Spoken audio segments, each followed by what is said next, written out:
Hello, friends. This is Anthony from Force Ghost Conversations. Are you looking to get into the podcast game yourself? Well, if you haven't heard about Anchor by Spotify, let me tell you, it's the easiest way to make a podcast with everything you need all in one place. Let me explain. Anchor has some tools that allow you to record and edit your podcast right from your phone or computer.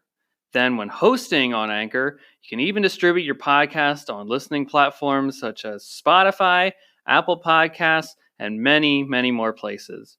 It's everything you need to make a podcast all in one place. And get this, everyone, best of all, Anchor is totally free. Just download the Anchor app or go to anchor.fm to get started today. Hello there! Welcome to this episode of Force Ghost Conversations. This is your host, Anthony King, and this week, in honor of March being Women's History Month, I'm going to celebrate some of the amazing female characters in the Star Wars galaxy. Now, before we get started, I'm inviting you to join the conversation with us. We can be found on Twitter at ForceGhostPod. You can also follow us on Facebook, Instagram, YouTube, and TikTok just by searching Force Ghost Conversations. Look forward to connecting with you on those platforms. And also, please be sure to rate, subscribe, and review the podcast on your listening site of choice. Without further ado, it's time to gather around the campfire for some Force Ghost Conversations. Okay, everyone, we are back, and it is time to get into this wonderful episode that I have been planning for a while now. There are so many great female characters across the Star Wars galaxy, both on camera and behind the scenes, and I just want to take some time today to celebrate at least a few of these wonderful characters. So we'll get into that discussion a bit more later in the episode. But before then, I want to get you all caught up to speed on the latest news and happenings that are taking place around the Star Wars galaxy in a segment that we call here at Force Ghost Conversations, Cloud City Gossip. So first, we got an amazing new cover for the upcoming book, Star Wars Shadow of the Sith. The book is written by Adam Christopher and will be released to the public on June 28th. Now, if you're able to go on StarWars.com to check out this cover, it features Luke Skywalker, Lando Calrissian, and an unknown figure donning a red lightsaber. So we're going to have to check out the book to find out who that person is. You can also read an excerpt from the book on StarWars.com, and I personally cannot wait to check out this release. This is one of my highly anticipated Star Wars projects of 2022, finding out more information about what happened between Return of the Jedi, Force Awakens, and see how it may tie into the Rise of Skywalker and Rey's lineage. Also, big congratulations to friend of the show, Dan Zare, host of Coffee with Kenobi, on being announced as one of the Celebration stage hosts along with Amy Ratcliffe. Now, this will be at the upcoming convention, Star Wars Celebration. Now, in addition, some of the first guests were also announced this week, including Anthony Daniels, aka C-3PO, Ian McDiarmid, aka Emperor Palpatine, Darth Sidious, what have you, and Ashley Eckstein, aka Ahsoka Tano, are announced as the first guests to be joining the Celebration grouping, I guess if you want to call it that. Joining as other guests will also be Lucasfilm's Doug Chang and Steve Sansweet from Rancho Obi-Wan. And as Force Ghost Conversations will have a presence down in Anaheim during Star Wars Celebration, we will continue to report more guest announcements as they're released. And we hope to see you all at Star Wars Celebration. I know there are a few single-day tickets available, so if you're interested in attending the convention, I highly recommend doing so. So we look forward to seeing you there. And then on the other side of this break, we'll be back for our main topic of the day, celebrating some of the amazing female characters in Star Wars. We'll be right back.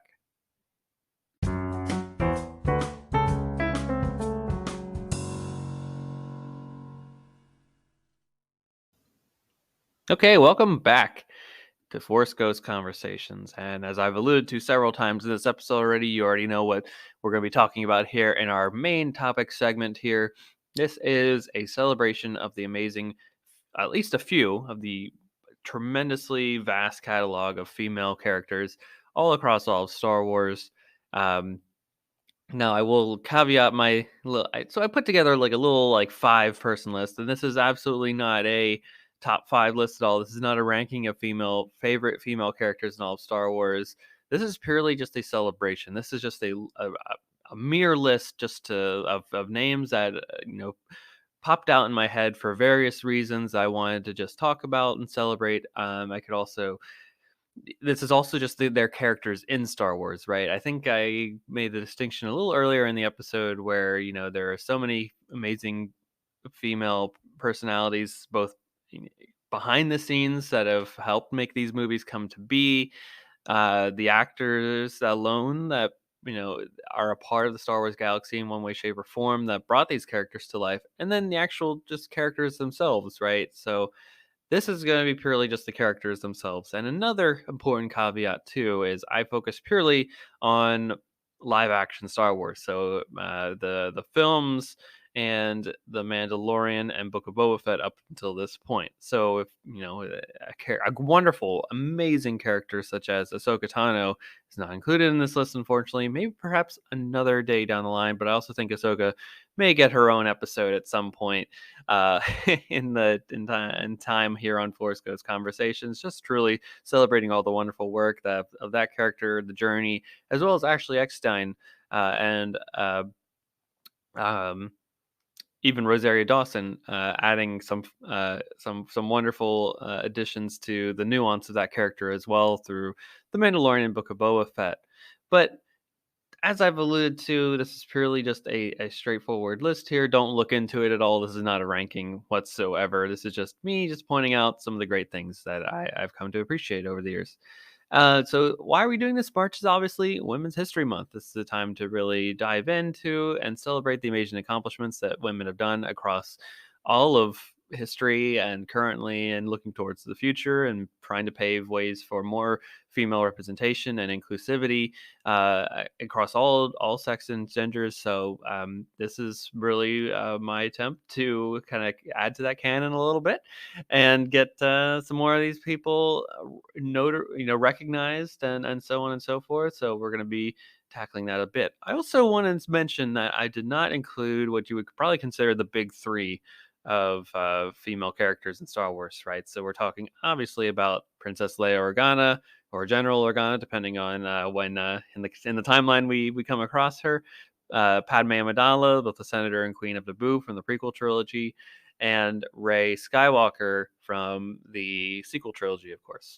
They are probably the main female protagonists in all of Star Wars, and we will get to them in time. Again, similar to the Ahsoka of it all, they deserve their own episodes. A big deep dive. I mean, you could even just deep dive into some of their just little moments of their characters within one of the movies, or even some of the animated stuff that they appear in, especially the Clone Wars and Rebels. Right. So this is a list primarily focusing on people in live action and some more of the supplementary characters in the Star Wars galaxy.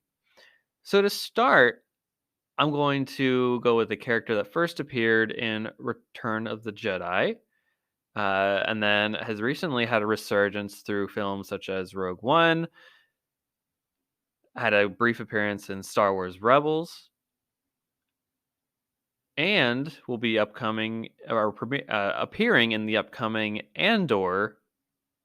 Cassian Andor TV series on Disney Plus. And this character is none other than Mon Mothma.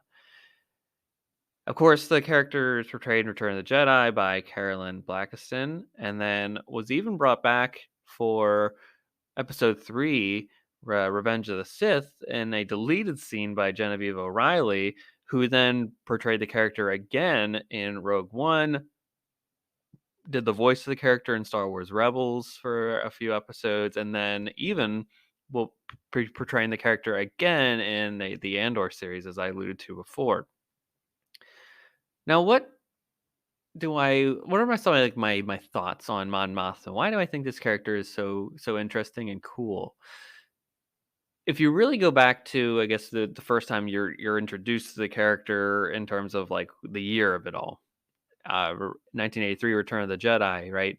She's in that briefing room kind of explaining the whole battle plan of the second Death Star, and the stoicism in that performance is really powerful, and that stands out to me. There's real depth and weight when she says many Bothans died to bring us this information. Like, they know the weight and the gravity of what is going to be taking place here. They know the first Death Star, sometimes the lightning strikes in one place and you're trying to get that lightning in a bottle to happen again. I think this is she in that moment understands that this is kind of the last stand for the rebellion. If this isn't it, then no one else is going to do it. So I think there's a great like weight and understanding in that little performance. And I know the expanded canon, the former EU legends really dove into the character, um, in terms of like the post Return of the Jedi, setting up the new Republic government. Now, even current canon has done that as well, and unfortunately, it's been a while since I've read up on those things. I know she's involved in all this stuff and helped set up the government, similar, with Leia and stuff like that. So that still exists, but we're talking about the character as we're portrayed in the live action sense here, and I really appreciate that the connectivity of it all, bringing the character, like a person that's in a deleted scene in Revenge of the Sith. Like, come on, who thinks about that? I mean, that's not even canon in a way. And then it brings them back. I mean, gosh, good on Genevieve O'Reilly to keep the role in her own pocket for for that long. But in Rogue One, the character is just so powerful. I mean, what about diplomatic prowess in the face of evil? Like, that whole, obviously, even when you're in a office setting, or you're dealing with a group of people, different opinions are going to be at the table, and someone needs to be kind of the head of it all, listening, making a decision, uh, doing what you can with the best of the situation, right? And at the time, the rebellion, the alliance, whatever you wanted to call it, if not everyone agreed to it, then it didn't happen. And sometimes uh, decisions need to be made when not everyone is in full agreement for the betterment of the cause, right? If that were the case, then Noah Jabel, who's saying, "I think the rebellion's finished," when the first, like when the attempt to go to Scarif and get the Death Star plans is even proposed. But she's there. She's stoic. I think she understands the weight of it all, where what they need to do, but she also understands in politics that the group needs to, like, the majority needs to decide on something instead of one person. That's the point of democracy, is that everyone has a voice in the room and that the majority decide, right? It's not a dictatorship. It's not what the empire is literally doing with Palpatine, just literally deciding and then people just going along with it. That's oppression. That is not that is the opposite of what the rebellion is trying to implement here, with the ideals that they fight for and that they stand for. Uh, so that, and then also to have that whole, like, knowing that the stakes and the potential death and destruction that can be caused because of the Death Star, but also being calm in her presence about that, right? I think that's very important to note too. So that's just one character here, Mon Mothma. Another one has gotten a big renaissance recently, both in terms of the Mandalorian, where we're first introduced to the character, get a little bit of this character's flavor in the Bad Batch, and then the Book of Boba Fett, we get a lot more of this character. And I think if you're following along with me at home, you can probably guess who this is at this point. But we're talking about none other than Fennec Shand. Fennec Shand, Master Assassin. Or is she still an assassin? Who knows? Fennec Shand is portrayed by none other than Ming-Na Wen, which is a person that is near and dear to Disney canon. The fact that she's in Star Wars now is just icing on the cake for her wonderful career. Of course, she is the voice of Disney animated star Mulan. She had a character portrayal in the Marvel's Agents of Shield TV show as Agent May, who's really awesome in that show. Probably one of the standouts, I would say, over the if you're ever to go back and rewatch his episodes, which I know are on Disney Plus now. She Especially in the Book of Boba Fett, I love that we get more time with her, and I know that's what a major criticism of the show early on is that we didn't get enough of her. But once episodes 3, 4, and then towards the end of the season, episode 7, you really get a lot of really Fennec Shand and her journey as a character, right? She's no longer this quote unquote master assassin. She still has the skills, of course, right? So we see her take out all of those the dishonorable people, the mayor Mokshais, the families that turn on Boba and the Pikes, like the leadership, right? She takes those out. She does a lot of great action sequences with her cool costume and outfit. I mean, gosh, wow. Ooh. Um, and her wonderful assassin skills. We've seen that, of course, in the Mandalorian and a little bit in Bad Batch too. And she's trying to hunt down Omega. Um, so that's all really great stuff and all, but like the nuance of the character and how she not necessarily like there's a journey there for her believing in Boba's cause. Like she's coming along for the ride to start a little bit, but towards the end there, she's in full belief. But honestly, what I think that is very important to note about her character is that she and I think a lot of people can probably relate to this is she's a voice of reason in the room, especially for Boba Fett. Like he's an idealist. He's never had this opportunity to lead or rule. He's got some very much some transformational leadership ideas about himself and wanting to let people self-determine themselves.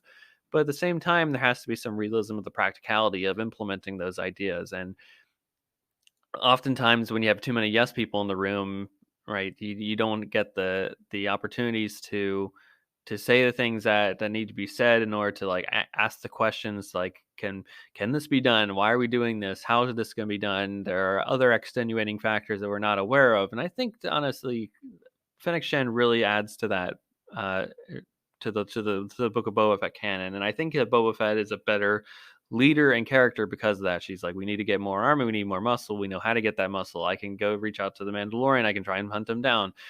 Right? Like you have these ideas to rule and be the daimyo of Tatooine, but what does that mean in reality? And can you actually do this? What is your idea here? I know you want to do this and be a leader, but you got to think about spice is a big money maker going through here. Like how do we make money as a daimyo? How do we make sure that prosperity is here for all? Like those are important questions to be asked, and the strength and courage to do so is very important. That's why I think that Fennec Shan is a really great character, and I'm really proud that we're getting more time with her. Obviously, throughout the course of um, maybe we get more through the Book of Boba Fett. I think she's always going to appear up more in Bad Batch, maybe season 2. I would also probably go to estimate that the Mandalorian is not off limits to Boba Fett and Fennec Shan, so these stories aren't ending anytime soon. Another amazing character that I'm going to discuss here for a brief moment here, but I think this character could also have probably her own episode if you really want to do a full deep dive into the like a character study, is none other than Kira, portrayed by the wonderful Amelia Clark, um, who is obviously from Game of Thrones notoriety as Daenerys Targaryen. Kira is a character that's introduced to us in Solo, a Star Wars story. And she is I don't know, we see the many stages of Kira. At the beginning of the movie, she is this I mean, obviously, if we're looking at from like a film perspective, Kira is the quote unquote femme fatale to Han. She is this uh, person that is, turns on him at the end, quote unquote. But I think that's not entirely true. I mean, from a certain point of view, you can believe that, but there's more like depth and nuance to that decision, right? She is a survivor, similar to Han. They're both kind of two sides of the same coin here. Han will do anything to survive. I think Kira will do that as well, right? She was.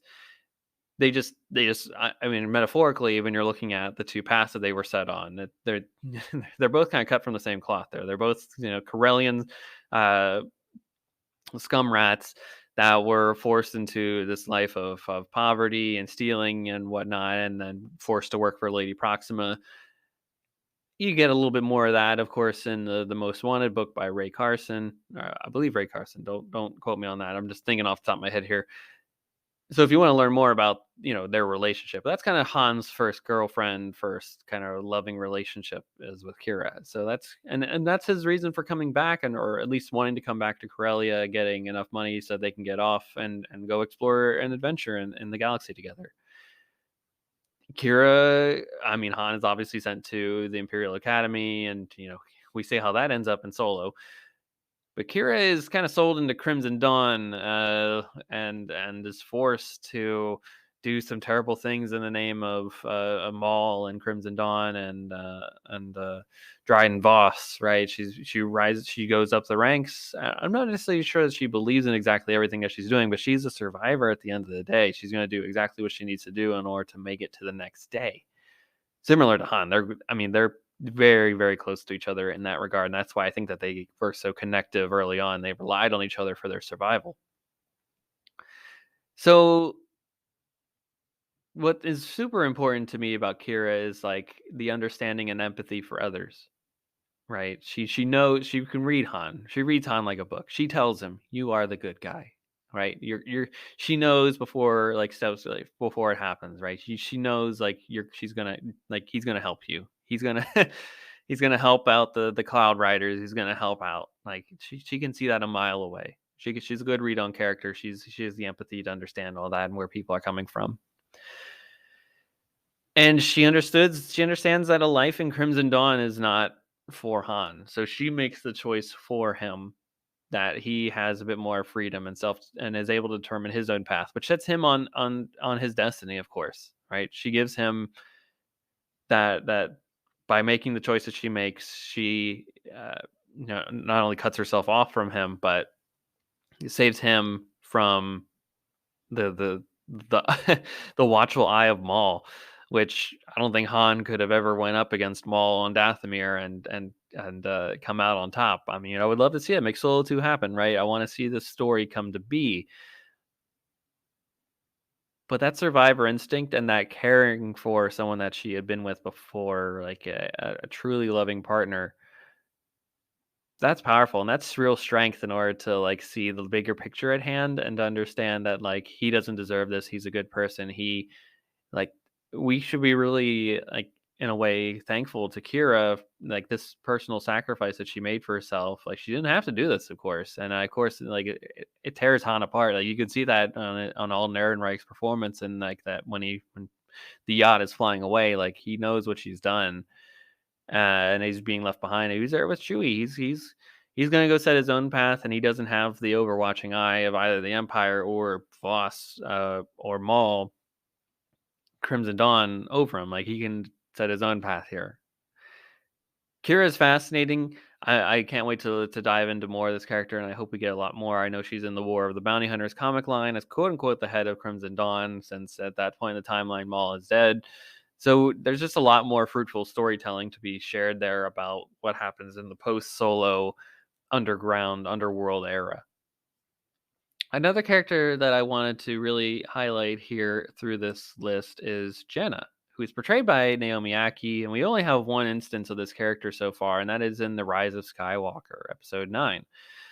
Now, Jenna is a former stormtrooper who, along with several other stormtroopers at a battle, unfortunately, I don't have the battle in my notes here off the top of my head, even, they just kind of like similar to Finn, they stood up against they rebelled against the First Order. They laid down their weapons. They were told, I believe, to murder civilians right there on the spot, and they didn't. They fought back. And then they went to the apologies here again, but the planet where they go to where the remains of the Death Star are, and kind of set up shop there because it's not a safe galaxy for people, especially when you are former stormtroopers that have gone against the First Order. You're kind of a wanted target at that point. So the strength and survival instincts of Jana are very important and powerful in the Star Wars story. But she has that great connection with Finn. Their stories were very similar. Taken from families at young ages. They don't know where they come from in the galaxy. But they do stand up for what is right. They recognize what is wrong. I mean, the Force guides them in mysterious ways, right? She just said, so that's that feeling, that connection, like that understanding of this is wrong. I can do something to not be a part of this. I can lay my weapon down. That's very Jedi-like of them. I mean, I don't want to speak one way to another because I'm not sure if we have those answers in canon yet. I know that the idea for Finn to be force sensitive is definitely out there, and I support that wholeheartedly. Um, but maybe Jenna is too. I mean, that'd be very interesting. I would love to see more female, quote unquote, force sensitive characters in the galaxy. But just the fact that she's a stormtrooper that helps to lead this little rebellion, it just goes to show that anybody can be a rebel in their own and in their own right. Stand up for what is right when you believe it and when you recognize that there's true tyranny in the world. But something that I also really appreciate about the character, and I hope that is explored in future storytelling, because they really set this up at the end of the Rise of Skywalker, of course, is like the searching for the identity. Like this is a person that wants to know more about her lineage, about her past, about where she came from in the galaxy, how that may influence her. Like there's a whole family that she doesn't even know exists out there, even though she's cultivated a family along the way. I mean, that's very true and near and dear to all of Star Wars is understanding who your family is and deciding if that is a part of that you want to be a part of that family or not. That's a true uh question that is a part of the entire Star Wars galaxy and the canon up to this point. I mean, look at Rey, look at Luke. Yeah, there are questions about where Anakin comes from and all that. So like, it's not like it's a brushed aside plot point at all. So I hope that, and and Lando, of course, is a true adventurer. He'll go anywhere in the galaxy if he's along for the ride. Yeah, I think that that would be very fruitful for a great Disney Plus series. I would love a movie, but I think that if you were to do a Disney Plus series, I mean maybe even animated something like that, you could really do one episode each about them just like traversing through the vastness of the galaxy and trying to hunt down, maybe not hunt down, but search. I have to search and discover for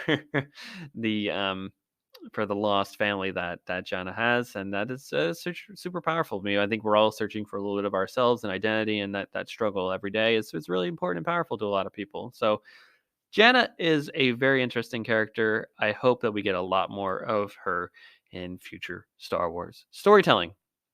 And finally, on my list that I just wanted to highlight for amazing female characters in the Star Wars galaxy is none other than Paigetico. Of course, her sister Rose is a prominent figure in the Resistance.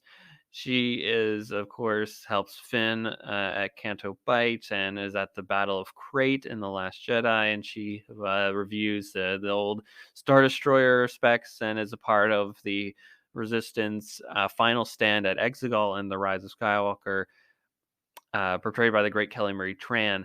But this is Paige Tico, the sister in Star Wars canon to Rose.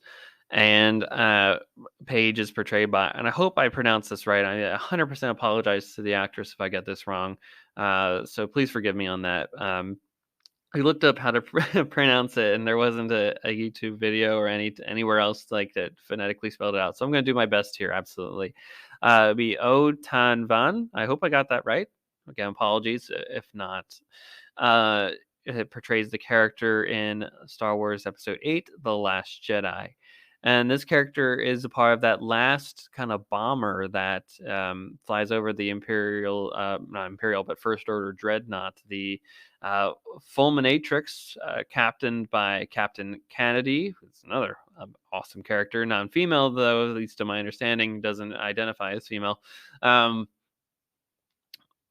what we get is like that wonderful sequence where she understands the weight of what she is doing, and the just that Ryan Johnson does it wonderfully. How the stakes of that moment are. They are the last bomber over this. They've all been destroyed. The other bombers in the fleet as they're trying to take out this dreadnought because that'll destroy the entire Resistance fleet as they're escaping. Now, of course, the rest of the movie portrays as we know it, but has given the information that we know, this character is the only person standing in between dropping these bombs on this dreadnought that could take out this entire planet killer and fleet killer, basically. And right, she's stuck at the bottom, like she's just a character that is thrusted into this moment. and she stands up exactly for the greater good and for family, and just she understands what she has to do in order to ensure that the payload is dropped. She goes the extra mile here in this moment, and she makes that ultimate sacrifice for herself, for her family, and for the resistance at large, and for the overall galaxy at this point. I mean, if it wasn't for that wonderful, powerful sacrifice in that moment, for her, giving herself up, taking away her own life, so that others may survive and persevere and move on. Right, that gives her, that gives other characters motivation to continue. She becomes a resistant, like a martyr in terms of the resistance lore. It's just a very powerful moment. That is always something that has stood out to me. I can sometimes get teary-eyed when I watch that scene, because I know the weight and gravitas of it, and it's not a decision that is made lightly, of course. I think the actress really does a great job, uh, n knowing the full weight of what is being done and what needs to be done, and making that choice in that moment, right? That's something, not to that extent necessarily, but we all, as people, have to make choices, hard choices in difficult moments, oftentimes while having to do much thinking and reviewing the things around you. So you usually have to go with your gut instinct, and I think she went with the most appropriate one in the instance here and circumstance. So I just wanted to highlight Paigetico, as a character in memoriam. Rest in peace, Paigetico. The resistance for will never forget your sacrifice at the battle of that's not that's the battle of Dakar, I guess. The Neolinian system. So there's always so many things going on in my head about what planets are and stuff like that. So just, that's just a little inside baseball there. Um, but those are just some of the top. It's obviously not a top five list at all. There are vastly many more amazing, wonderful female characters in all of Star Wars. This is the thing that we can continually keep coming back to and just highlighting more and more as future stories are told, more characters are added into the Star Wars family. We didn't talk about anybody on the Empire or the First Order or we obviously didn't go into the animated stuff, or too much into the TV sphere, if you want to call it that. At this point, it would be the Mandalorian and the Book of Boba Fett, which is a little bit here, but obviously there's a lot more that we can do, and I look forward to that. I mean, this is amazing. The great work that is being done both behind the scenes too, because we can obviously highlight the amazing work that is done there in order to make these films a reality and possibility, is something that is incredible to note as well. So that is my five list here of wonderful, amazing female characters in the Star Wars galaxy. Who are some of your favorite female characters? I would love to hear that. Please connect with us on our social media platforms: Facebook, Instagram, YouTube, TikTok, Twitter. Would love to hear from you all about this. So be sure to connect with us there. Continue to share the show with your friends. Rate, subscribe, review the podcast on your listening side of choice. We really appreciate it. It helps us to expand and reach new audiences. And with that, we will be back next week with a brand new episode talking about something in a galaxy far, far away. But until then, I hope that you have a great week, everybody, and may the force be with you.